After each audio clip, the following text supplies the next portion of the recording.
दोस्तों, कैसे हो आप सभी। मेरा नाम है मुख्तार और मैं लेके आया हूँ आपके लिए मैथ्स की नई क्लास। तो हमारी क्लास नंबर सिस्टम चल रहा है हमारा चैप्टर उसमें कुछ क्लासें हो गई है। आज हम एक नेक्स्ट क्लास करेंगे। पिछली क्लास में हमने क्या पढ़ा था कि जब भी हमें कोई बड़ी संख्या दी जाए और उसमें फैक्टर पता करना हो या फिर एन की मैक्सिमम वैल्यू पता करनी होगी, कोई संख्या किसी संख्या से कितनी बार भाज्य है, अगर भाज्य है तो एन की मैक्सिमम वैल्यू बताओ। तो हमने वो निकालना सीखा था। आज हम क्या पढ़ेंगे, शून्यों की संख्या। शून्यों की संख्या से आप कैसे समझते हो। तो मैंने आपको संख्या दे दी 0, 10। अब मैंने इसमें पूछा कि इस संख्या में अंत, इस संख्या के अंत में शून्यों की संख्या कितनी है। आपने पता कर लिया 1, 2, 3, 4, ठीक है। लेकिन आपको बहुत बड़ी संख्या दी जाए और वैसे पूछे कि इसमें शून्यों की संख्या कितनी है, तो अगर आपको सीधी एक संख्या दी जाए तो आप गिनकर पता कर लोगे। लेकिन आपको बहुत सारी संख्या दी जाए और उनका गुणनफल दिया जाए, इनका गुणनफल निकालो फिर बताओ मेरे को शून्यों की संख्या कितनी आएगी। तो मैंने आपको क्या बताया था कि जब हम 10 से भाजकता चेक करते हैं, जब हम 10 से भाजकता चेक करते हैं तो क्या चेक करते हैं, ऐसी संख्या है जो जिसका अंतिम अंक, अंतिम डिजिट या अंतिम अंक अगर 0 है, अंतिम अंक 0 है, या फिर जिस वह संख्या जो 2 और 5, यानी वह संख्या जो 2 और 5 दोनों से भाज्य हो, वह संख्या 10 से भाज्य होगी। समझ में आया कि वह संख्या जो 2 और 5 दोनों से भाज्य होगी वह 10 से भाज्य होगी, ठीक है। तो जब हमें शून्यों की संख्या पता करनी हो तो हम कैसे पता करेंगे कि शून्यों की संख्या कितनी है। मैंने अभी क्या बताया कि जब हम 10 से भाजकता चेक करते हैं तो हमें पता होना चाहिए कि अंतिम अंक अगर शून्य है, अगर अंतिम अंक अगर एक शून्य है अंतिम डिजिट तो 10 से भाज्य है, अगर अंतिम 2 डिजिट शून्य है तो कितने, 100 से भाज्य, अगर अंतिम 3 डिजिट शून्य है तो कितने, 1000 से भाज्य। इसका क्या मतलब हुआ कि जो भी संख्या 10 की पावर n से भाज्य होगी, यानी कि जिस संख्या में 10 की पावर n से भाज्य होगी वह संख्या में हम पता चल जाएगा हमारे अंत में कितने शून्य। कैसे कि यहाँ पे जो n की हमारी वैल्यू आएगी, जो n की वैल्यू आएगी, या फिर जिस संख्या में जिसमें n के कितने फैक्टर मौजूद होंगे, या फिर संख्या में 10 के कितने फैक्टर मौजूद होंगे, उतने जीरो आएंगे ना। तो हर फैक्टर में 10 में एक जीरो आता है, तो जितने 10 के फैक्टर होंगे उतने जीरो आएंगे। 10 से फैक्टर से क्या मतलब हुआ कि हमारे पास 2 और 5 के कितने फैक्टर होंगे। अगर 2 और 5 का एक एक फैक्टर मौजूद होगा तभी तो एक 10 का फैक्टर होगा। तो हमें जब शून्यों की संख्या पता करनी हो तो हमें पता करना होगा कि वह 10 से कितनी बार भाज्य है, यानी उस संख्या में हम 10 की पावर n से भाज्य देंगे और जो n का मैक्सिमम नंबर आएगा वही शून्यों की संख्या होगी, ठीक है। तो अभी हम n का मैक्सिमम निकालना सीख रहे थे पिछले कुछ क्वेश्चनों में। अब जब शून्यों की संख्या पता करनी है तो 10 की पावर n से भाग देना है। वहाँ पे हमें संख्या दी गई थी कि इतने से भाग दो, इतने से भाग दो। यहाँ पे क्या करना है, हमें 10 की पावर n से भाग्य। तो शून्यों की संख्या, शून्यों की संख्या, इसके लिए हम क्या करेंगे, डिवाइड बाई 10 की पावर n। तो यहाँ पे जो n की मैक्सिमम वैल्यू होगी वही शून्य होगी। n की मैक्सिमम वैल्यू, मैक्सिमम मान बराबर शून्यों की संख्या, शून्यों की। जब मैंने आपको बताया था कि दहाई का अंक कैसे निकालते हो, तो मैंने क्या बताया था कि उसमें 100 का भाग देंगे। क्यों, क्योंकि जब अगर इकाई का अंक निकालना हो तो उसमें एक ही शेष पर निकाल पड़ता है। जब दहाई का अंक 100 से भाग देंगे तो हमें 2 डिजिट का शेष पर आएगा, तो हमें पता चल जाएगा इस दहाई का अंक कौन है। वैसे ही अगर शून्यों की संख्या निकालनी है तो उस संख्या को 10 की पावर n से भाग दो और जहाँ पे n की मैक्सिमम नंबर आएंगे, वैल्यू आएगी, वही शून्यों की संख्या होगी। क्वेश्चन नंबर फर्स्ट क्या कहता है, तो ये 8वां नंबर क्वेश्चन कहता है 1 इंटू 2 इंटू 3 से लेकर 100 तक। 1 इंटू 2 इंटू 3 इंटू 100।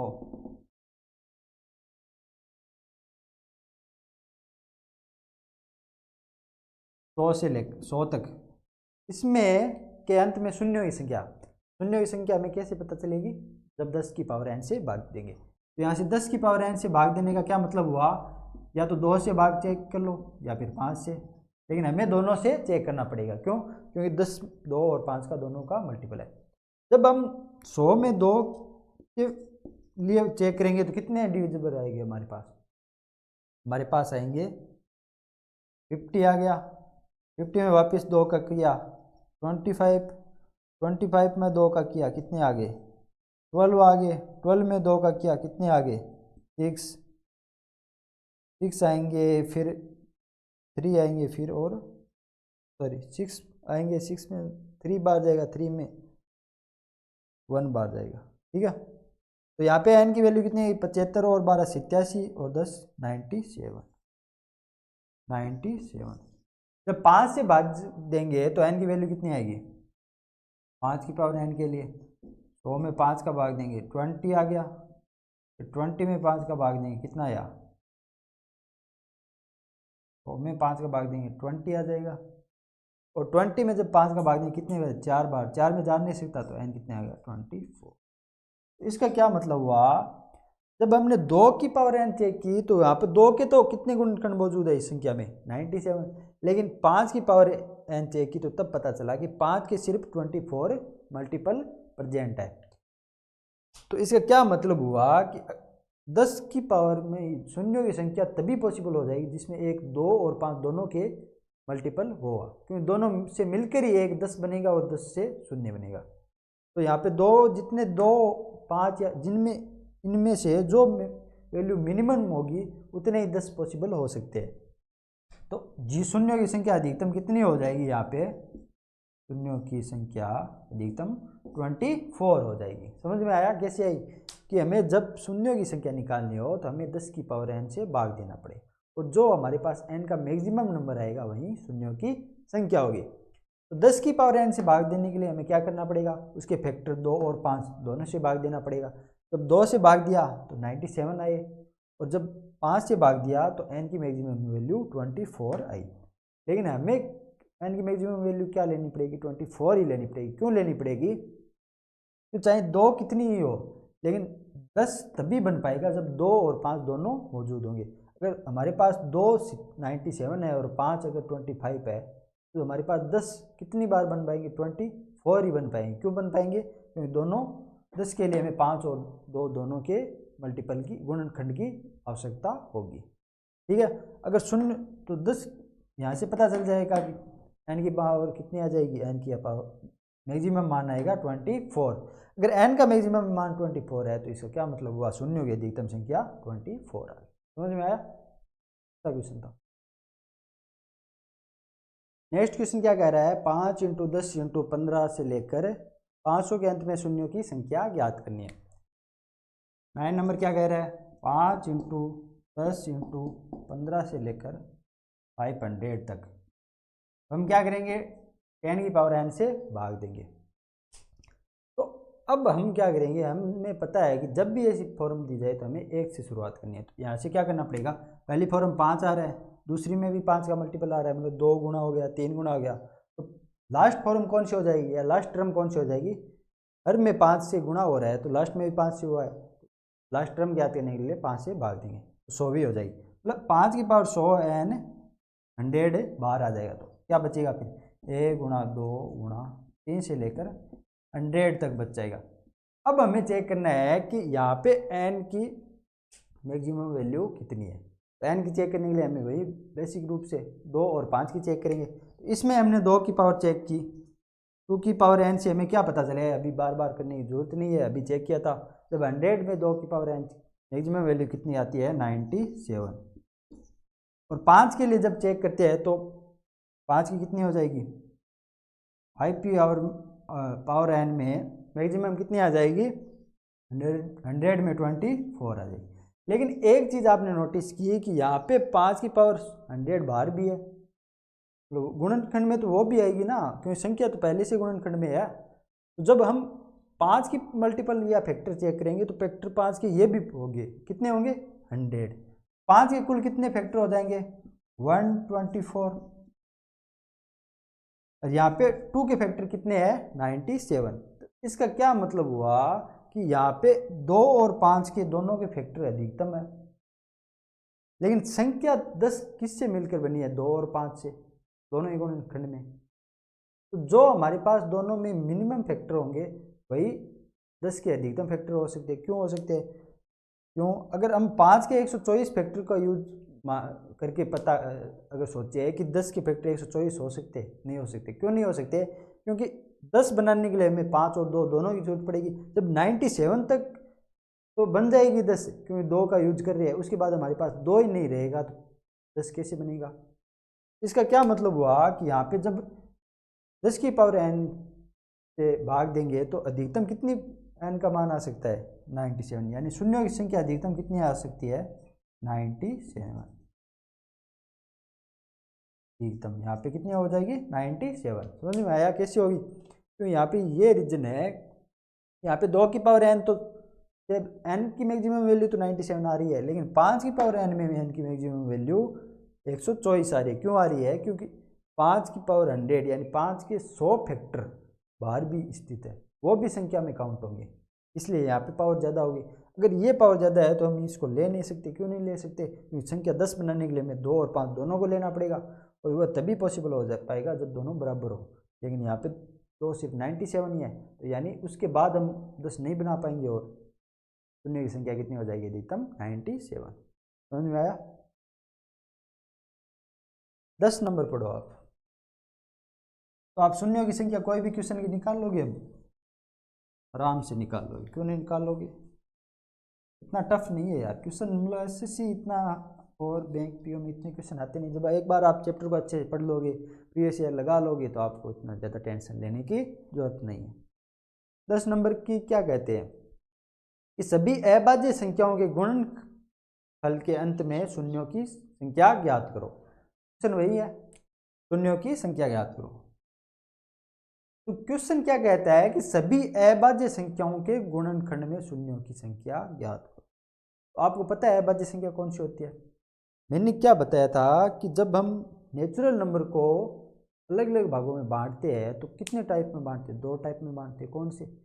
एक भाज्य या समग्र संख्या यानी कंपोजिट नंबर, दूसरा अभाज्य यानी प्राइम नंबर। फिर मैंने क्या बताया था अभाज्य संख्या कौन सी होती है? मैंने बताया था कि अभाज्य संख्या एक ऐसी संख्या होती है जिसके सिर्फ 2 मल्टीपल होते हैं, यानी 2 गुणनखंड होते हैं। कौन से? एक तो 1 होता है, एक स्वयं होता है। इनके अलावा इनका कोई और गुणनखंड पॉसिबल ही नहीं है। तो ऐसी संख्या जिसके सिर्फ 2 गुणनखंड हो, वो किसी अन्य संख्या से विभाजित नहीं होती, वो अभाज्य संख्या कहलाती है। कौन सी? हमने कौन कौन सी अभाज्य संख्या पढ़ी थी? हमने पढ़ी थी 2, 3, 5, 7, 11, 13, ये हमने इस प्रकार अभाज्य संख्याएं पढ़ी थी। तो क्वेश्चन क्या कहता है कि सभी अभाज्य संख्याओं के गुणनफल के अंत में शून्यों की संख्या ज्ञात करो। तो क्या हो जाएगा इनका गुणनफल? 2 × 3 × 5 × 7 × 11 × 13। तो हमें जब शून्यों की संख्या ज्ञात करनी हो तो हमें क्या ज्ञात करना पड़ेगा? 10 की पावर n से भाग देंगे। तो 10 की पावर n से भाग देने के लिए हमें क्या पता करने पड़ेगा कि संख्या में 2 और 5 के कितने फैक्टर मौजूद है। तो जब मैंने अभाज्य संख्या पढ़ाई थी नंबर्स में, तो मैंने क्या बताया था कि अभाज्य संख्याओं में सिर्फ 2 एकमात्र अभाज्य संख्या है जो सम संख्या है। तो यहाँ पे 2 सिर्फ एक बार आएगा, उसके बाद 2 आएगा ही नहीं। जब 2 एक बार आएगा और 5 भी उसके बाद आएगा नहीं, क्योंकि सारी अभाज्य है, तो 5 का मल्टीपल या फैक्टर भी नहीं आएगा दोबारा।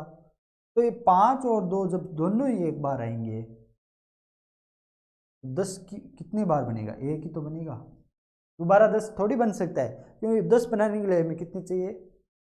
2 और 5 के फैक्टर चाहिए। जब यहाँ पे 2 और 5 के सिर्फ एक ही फैक्टर है, एक ही फैक्टर है दोनों के, तो दोबारा 10 बनेगा नहीं। जब 10 बनेगा ही नहीं तो 0 कहाँ से आएगा भाई? समझे कुछ कि अभाज्य संख्याओं में एकमात्र सम अभाज्य संख्या होती है, और 0 बनाने के लिए 2 और 5 का होना जरूरी है, क्योंकि 10 में 2 और 5 के गुणनखंड यानी फैक्टर मौजूद होते हैं। तो जब हमें पता चला कि यहाँ पे अभाज्य संख्याओं के गुणनफल, जब चाहे कितनी भी अभाज्य, सभी अभाज्य संख्याओं के गुणनफल कर लो, यहाँ पे 2 और 5 एक ही बार आएगा, उसके अलावा नहीं आएगा, ना उनका फैक्टर आएगा। जब उनका फैक्टर भी नहीं आएगा, वो भी सिर्फ एक बार आएंगे, तो 10 की वैल्यू दोबारा कैसे आएगी? जब 10 की वैल्यू दोबारा नहीं आएगी तो 0 कैसे आएगा? तो इसका क्या मतलब हुआ कि सभी शून्यों की संख्या कितनी हो जाएगी? शून्यों की संख्या हो जाएगी यहाँ पे, शून्यों की संख्या कितनी हो जाएगी यहाँ पे? ये हो जाएगी 1। समझ में आया? आंसर नंबर फर्स्ट, मतलब सभी अभाज्य संख्याओं के गुणनफल के अंत में शून्यों की संख्या कितनी होगी? सिर्फ 1। ठीक है, नेक्स्ट पढ़ो। क्वेश्चन क्या बोल रहा है कि 2 की पावर 47, 2 की पावर 48, 2 की पावर 49 और 2 की पावर 50। 2 की पावर 47 प्लस 2 की पावर 48 प्लस 2 की पावर 49 प्लस 2 की पावर 50। नेक्स्ट क्या हो रहा है? 3 की पावर 41 गुणा में आ रहा है 3 की पावर 41 माइनस क्या आ रहा है? 3 की पावर 40, 3 की पावर 40, फिर माइनस में क्या आ रहा है? 3 की पावर 39, 39 माइनस 3 की पावर 38। ठीक है, के अंत में शून्यों की संख्या ज्ञात करो। अब हमें इनके अंत में शून्यों की संख्या ज्ञात करने के लिए क्या करना पड़ेगा?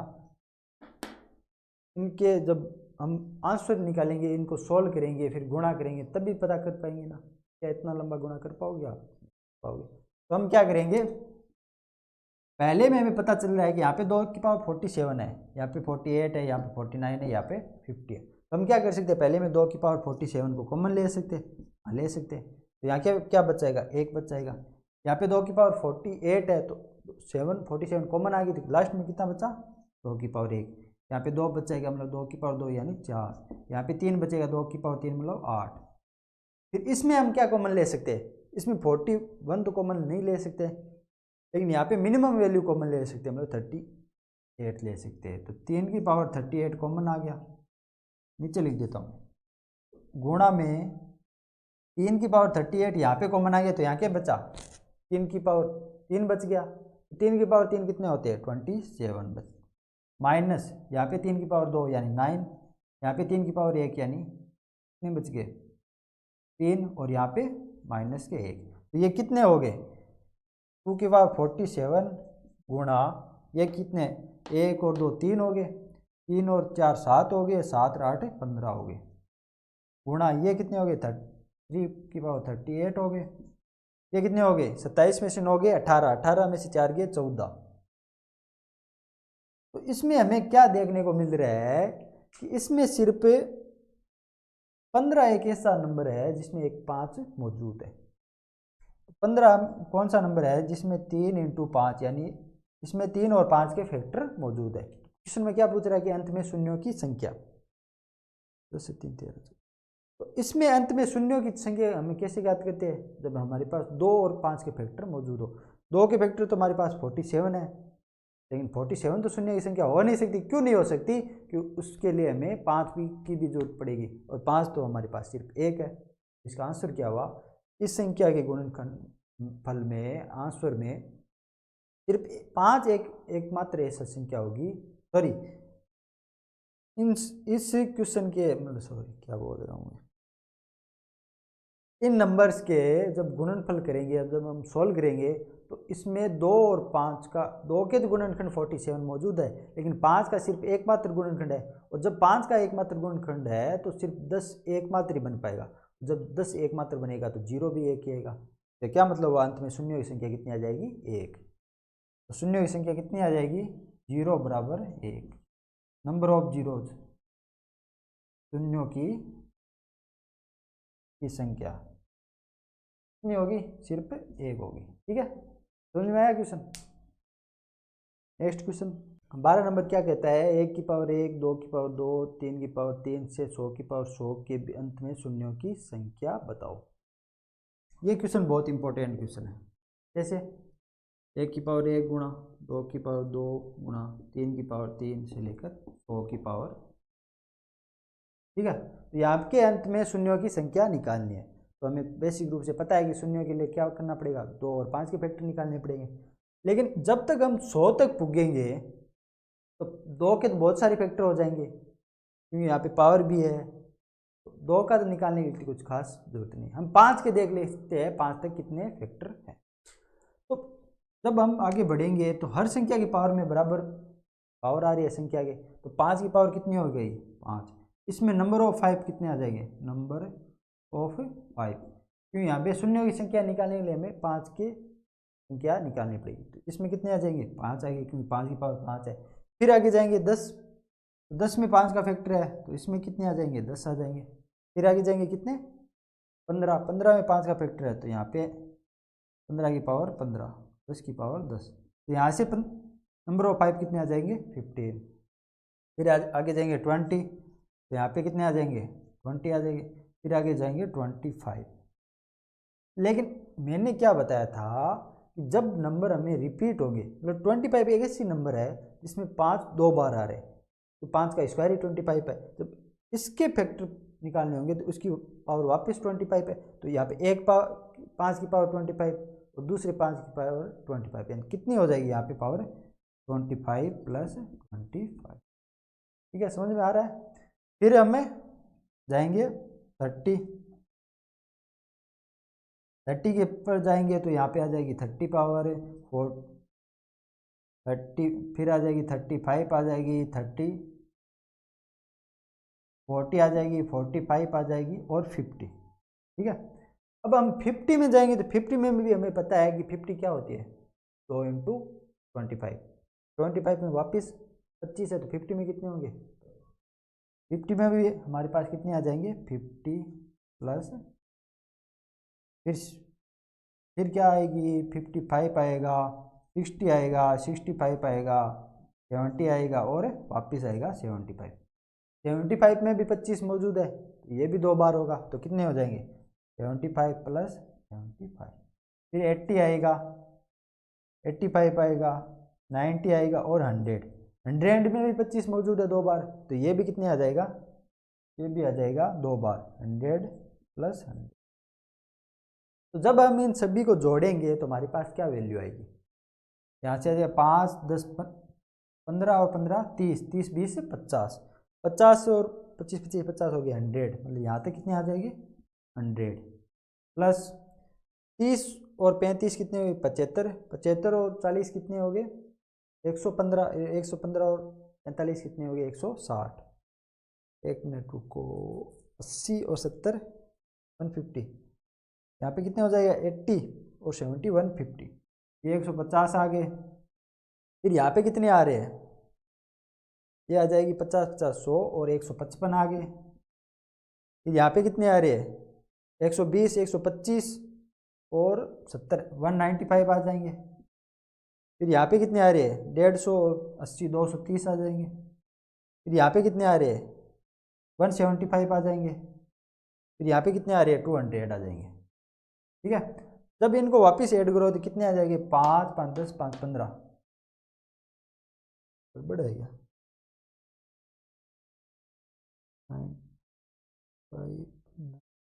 सॉरी 95 तो मैं भूल गया, 95 और ऐड करो तो यहाँ पे कितने हो जाएंगे 175 और 180, यानी 270 आ जाएंगे यहाँ पे। तो इसमें जोड़ा तो 5 5 10 हो गया, ये एक 5 5 10 और 10 20 और 29 रेख 30 में आंसर की 3, तो 3 रेख 4 5 6 7, 7 और 6 13। तो हमें क्या पता चला कि जब 1 की पावर 1 से लेकर 2 की पावर 2 इंटू 3 की पावर 3 से 100 की पावर 100 तक जब मल्टीपल करते हैं तो हमें शून्यों की संख्या लास्ट में कितनी प्राप्त होती है 1300। क्यों प्राप्त होती है, क्योंकि यहाँ पे 2 के शून्य के लिए हमें क्या पता चलना चाहिए 10 की पावर n। 10 की पावर n कैसे निकलती है 2 और 5 के फैक्टर से। 2 की पावर फैक्टर तो बहुत सारी हो जाएंगे क्योंकि हर लगभग संख्याओं में 2 मौजूद है, लेकिन 5 की कम हो गई, और 5 की कम हो गई तो हमें 5 के निकालने हैं। 5 के निकाले तो हमें पता चला कितने आ रहे 1300 फैक्टर आ रहे। तो 5 के 1300 फैक्टर है तो 10 हमें कितने मिल जाएंगे लास्ट में 1300। जब 10 हमारी 1300 बन जाएंगी तो शून्य कितने बन जाएंगे 1300। ठीक है, समझ में आया, अच्छा क्वेश्चन है, एक बार समझ लो, मैं कर दूंगा। नेक्स्ट क्वेश्चन में क्या बोल रहा है 1 की पावर 100 इंटू 2 की पावर 99, 1 की पावर 100 इंटू 2 की पावर 99 इंटू 3 की पावर 98 से लेकर 100 की पावर 1। इसके गुणनफल के अंत में शून्यों की संख्या हमें ज्ञात करनी है। तो अभी हमने क्या किया था, 1 से शुरू किया था, अभी वापस उल्टा शुरू करेंगे। ठीक है, तो जब हमें पता है कि यहाँ पे 2 के तो बहुत सारे फैक्टर हो जाएंगे क्योंकि लगभग संख्या में 2 मौजूद है, तो हमें ज्ञात क्या करना है, 5 के फैक्टर ज्ञात करने हैं। तो पहले हम जब 5 पे पुगेंगे तो 5 की पावर कितनी हो जाएंगी, उल्टे चल रहे हैं, तो ये हो जाएगी 97 और 96। 5 की पावर हो जाएगी 96, तो यहाँ पे शून्य कितने आ जाएंगे, 96 आ जाएंगे। 5 कितने आ जाएंगे, 96। फिर 10 में पुगेंगे तो 10 की पावर कितनी हो जाएगी, 91 हो जाएगी। तो यहाँ पे कितने आ जाएगी, 91 आ जाएंगे। तो 15 में पुगेंगे तो उसकी पावर कितनी हो जाएगी,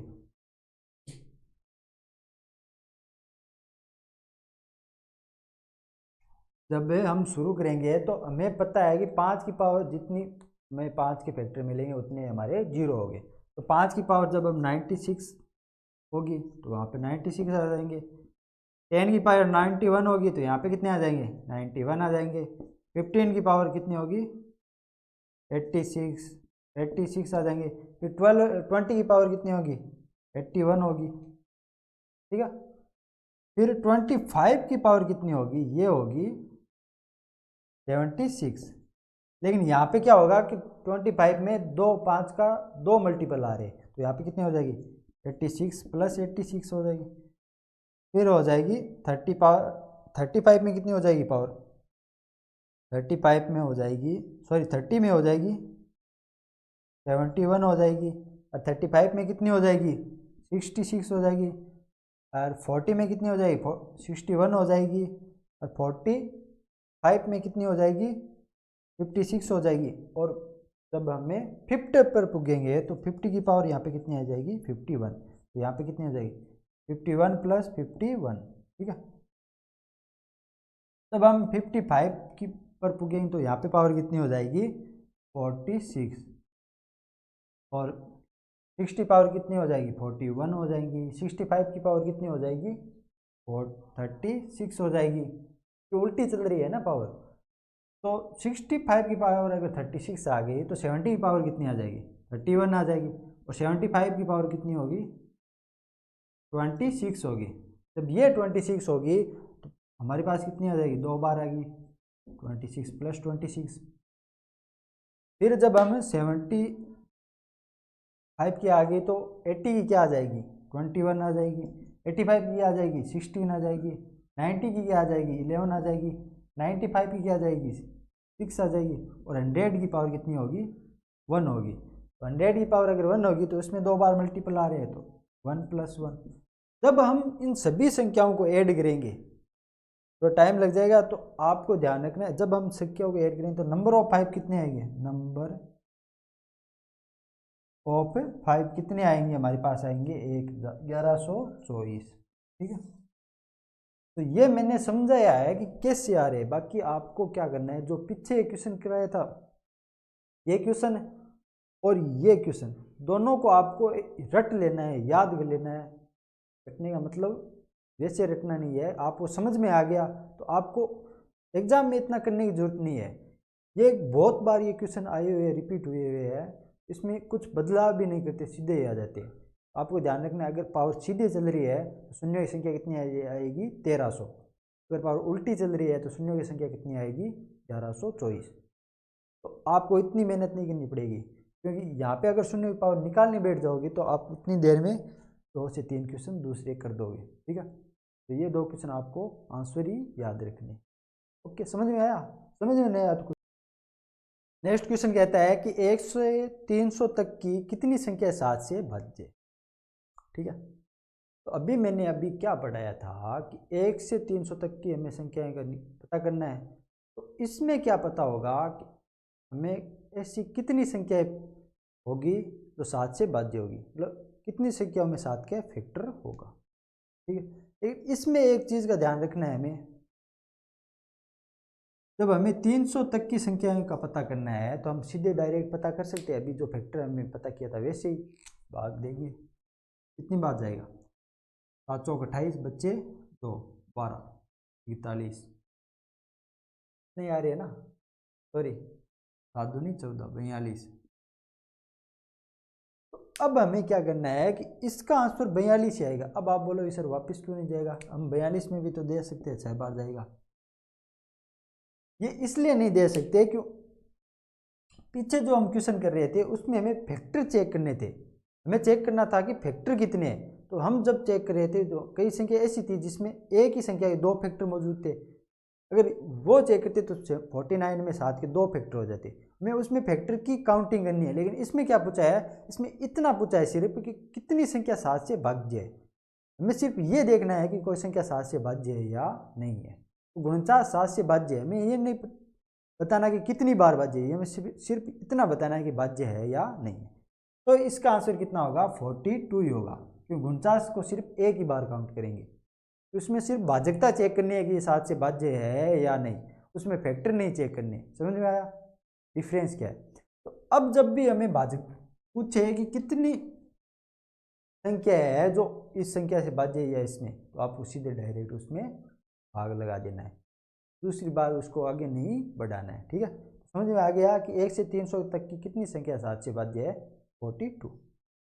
नेक्स्ट क्वेश्चन क्या है, 100 से 400 तक की कितनी संख्या है 12 से भाज्य।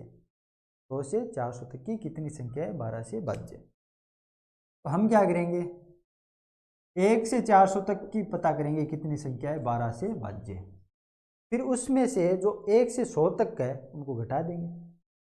ये तो करेंगे, सारी ज्ञात करेंगे, जो 1 से 100 तक है उनको घटा देंगे, तो 100 से मिल जाएगी हमें -1 से 99 तक।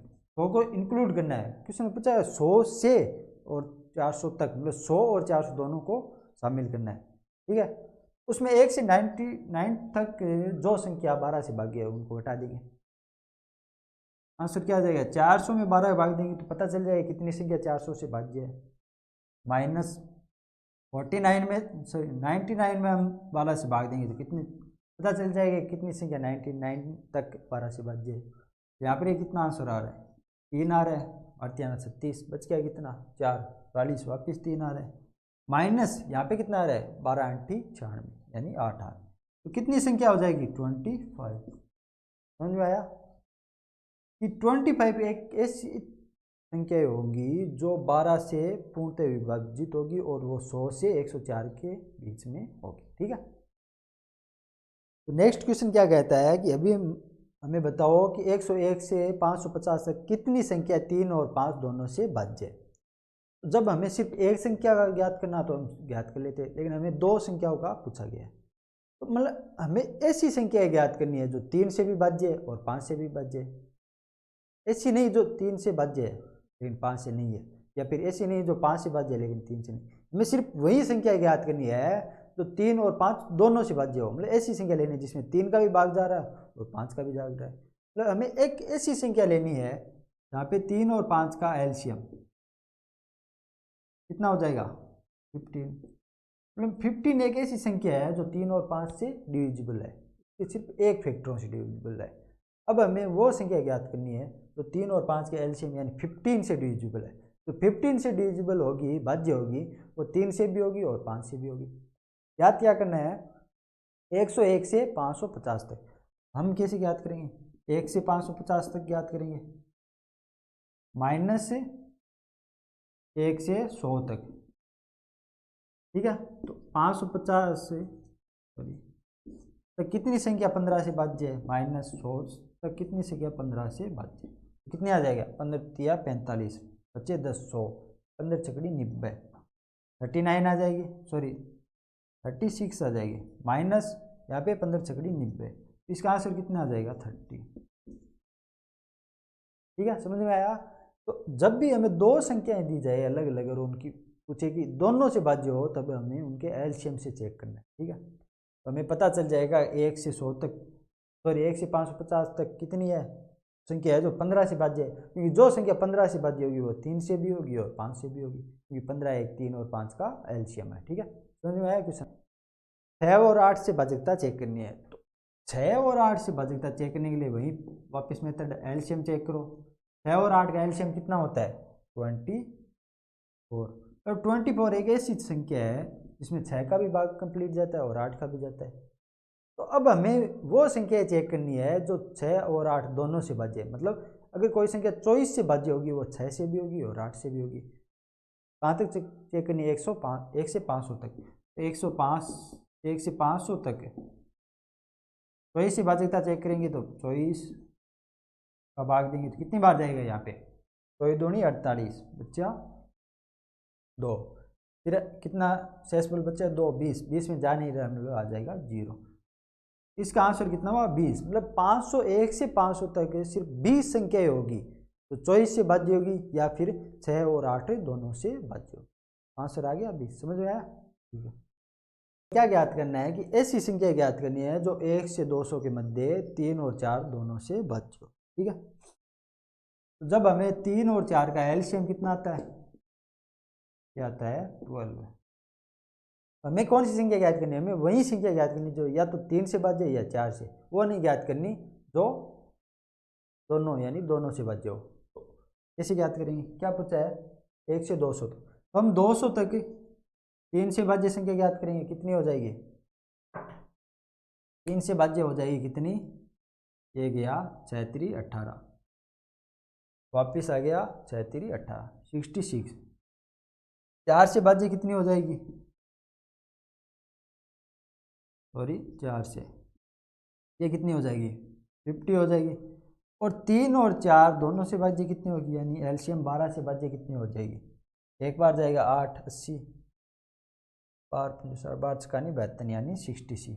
अब क्वेश्चन में क्या पूछ रहे हैं कि हमें सिर्फ वो संख्या बतानी है जो या तो 3 से भाज्य या 4 से भाज्य, मतलब हमें वो संख्या नहीं बतानी है तो 3 और 4 दोनों से भाज्य। तो जब हम इन संख्या और इन संख्याओं को लेंगे तो इन दोनों में कुछ संख्या ऐसी भी होगी तो दोनों 3 और 5 दोनों से भाज्य होगी। मतलब जो संख्या ये 16 आ रही है वो इन्हीं में शामिल है। समझ में आया कि जो संख्या 16 आ रही है वो इन्हीं में से कुछ है, तो 3 से भी शामिल है और 4 से भी शामिल है, भाज्य है। तो हमें क्या करना है? वो संख्या नहीं लेनी है। तो हमें कौन सी लेनी है? 66 लेनी प्लस 15 और उनमें से वो 16 संख्या है घटा देनी है। तो आंसर कितना आ जाएगा? 100। तो 100 1 से 200 तक 100 ऐसी संख्या है जो या तो 3 से भाज्य है या 4 से भाज्य है, लेकिन 3 और 4 दोनों से भाज्य नहीं। समझ में आया क्वेश्चन? बाकी सब नेक्स्ट क्लास में पढ़ेंगे। नेक्स्ट क्लास में अभाज्य संख्या बताऊंगा और उनके क्वेश्चंस भी है काफ़ी सारे। अभाज्य गुणनखंड है और उनकी संख्या निकालना, और ये शायद 1-2 क्लास में ये एंड हो जाएगा। फिर मैं कुछ प्रैक्टिस कराऊंगा, कुछ प्रीवियस ईयर की भी करेंगे। तो ठीक है फिर, ओके, जुड़े रहिए चैनल के साथ और नेक्स्ट क्लास को ज़रूर देखिएगा।